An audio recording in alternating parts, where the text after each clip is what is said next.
نعت ایک سعادت ہے جو حضور کے غلاموں کا مقسوم ہے. جن لوگوں نے اس مقدس سعادت کو کاروبار بنا لیا اور پیٹ کا دھندا بنا کر کے نعت کے تقدس کو پامال کرتے رہے، ان کے جانے کے بعد دنیا ان کا نام بھی فراموش کر دیتی ہے. اور جنہوں نے نعت کو حضور کی بارگاہ میں با ادب حاضری کا ذریعہ قرار دیا اور عشق رسول کے پھیلاؤ کا اس کو ایک ٹول بنایا، پھر زمانہ ان کے جنازوں کو بھی رشک کی نظر سے دیکھتا ہے. بہت سالے نوجوان تھا، آج ان کو مرحوم کہتے ہوئے کلیجہ منہ کو آتا ہے، لیکن یہ ایک اٹل حقیقت ہے کہ جو یہاں آیا ہے اس نے بہرحال پلٹ کے واپس جانا ہے. اس دنیا پر کسی کا مستقل قیام نہیں ہے. زندگی کی سانسیں لمحہ لمحہ ٹوٹ رہی ہیں اور میں اور آپ تیزی کے ساتھ موت کی طرف بڑھ رہے ہیں. یہاں کسی نے بیٹھ نہیں رہنا، بالآخر کوچ کرنا ہے.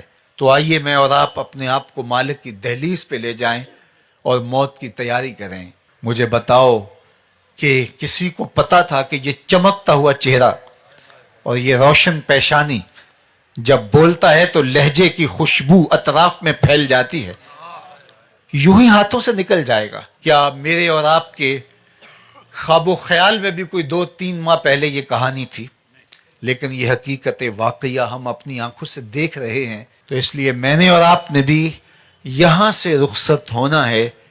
تو خوش نصیب لوگ اور عبرت حاصل کرنے والے لوگ اپنی آخرت کی تیاری کرتے ہیں، ورنہ وہ لوگوں کی وفات پر چند لمحوں کے تعزیتی کلمات کہنے کے بعد اپنی غفلت شیار زندگی کا حصہ بن جاتے ہیں، اور پھر موت جب انہیں اچانک دبوچتی ہے تو پھر وہ کہتے ہیں کاش کہ ہم فلاں کے مرنے سے عبرت حاصل کر لی ہوتی.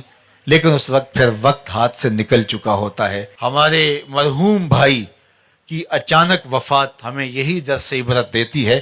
اور میں آپ کو دوسری بات یہ کہنا چاہوں گا کہ آپ کی عقیدت ان کے نام سے اور ان کے صرف مزار سے اور ان کی قبر سے نہیں ہونی چاہیے، بلکہ آپ کی عقیدت ان کے مشن سے، ان کے فکر سے جو جامعۃ المصطفیٰ کی صورت اور شکل کے اندر دے کر کے گئے ہیں. آپ کی محبت کا عملی ثبوت اس ادارے کو آپ نے اپنا ادارہ سمجھنا ہے. میں مر کے بھی زندہ ہوں اہل وفا کی محفل میں، میری محفل میں یا میرا مزار نہ پوچھ. تو کسی کی فکر کے ساتھ جڑ جانا، یہ اس کے ساتھ محبت کا حقیقی رنگ اور حقیقی اسلوب ہوا کرتا ہے. تو یہ انہوں نے ایک مثال بھی قائم کی. عمومی طور پہ ثنا خانوں کو پذیرائیاں بھی ملی ہیں، بہت بہت عزتیں بھی ملی ہیں، لوگوں نے مال بھی نچھاور کیا، لوگوں نے ان کے قدموں میں اپنی آنکھیں بھی بچھائیں. ثنا خانوں کی بہت ساری غلطیوں کو لوگ نظر انداز بھی کرتے ہیں، اس لیے کہ یہ حضور کی ثنا خوانی کرتے ہیں، یہ حضور کی نعت پڑھتے ہیں. تو پھر ان کا بھی حق ہوتا ہے کہ جس دین نے، حضور کے نام نے ان کو جو عزتیں دی تو وہ بھی ریٹرن کریں اور وہ بھی کچھ پیش کریں. میں نے ایک زمانے میں کہا تھا کہ گلوکاروں نے اور کرکٹرز نے اپنی اس شہرت سے فائدے حاصل کر کے بڑے عالی نصب ہاسپٹل اور بہت کچھ جو ہے وہ فلاحی کام کھڑے کر دیے. کاش کہ یہ ثنا خاں مل کر کے ایک حسان بن ثابت یونیورسٹی ہی بنا دیں. کاش کہ یہ کوئی کام کریں اور ان کی مقبولیت سے امت کو کوئی فائدہ ہو. نعت خوانی صرف آپ کی زبان سے ہی ادا نہ ہو بلکہ عمل اور رویے بھی نعت خوانی پکارتے دکھائی دیں. تو لازم ہے کہ نعت خواں حضور کے نام کی یونیورسٹیاں اپنی مقبولیت کے ذریعے سے قائم کریں. تو میں خراج عقیدت اس قبر کی مٹی کو بھی پیش کرتا ہوں کہ جس قبر میں آسودہ خالد حسنین خالد مرحوم نے یہ ادارہ قائم کر کے حضور کے ساتھ اپنی وفاؤں کا ثبوت دیا. اور پھر حضور نبی رحمت نے اس محبت کو ادھار نہیں چھوڑا، بلکہ جو پذیرائی، جو تکریم، جو عزت اور جو وقار، اللہ اکبر، خالد حسنین خالد کو نصیب ہوا، لگتا نہیں تھا کہ یہ کچھ جنازہ جا رہا ہے، لگتا تھا کسی دولہے کی بارات جا رہی ہے۔ تو یہ حضور کے ساتھ محبت کا عملی رنگ تھا جو زمانے نے دیکھا۔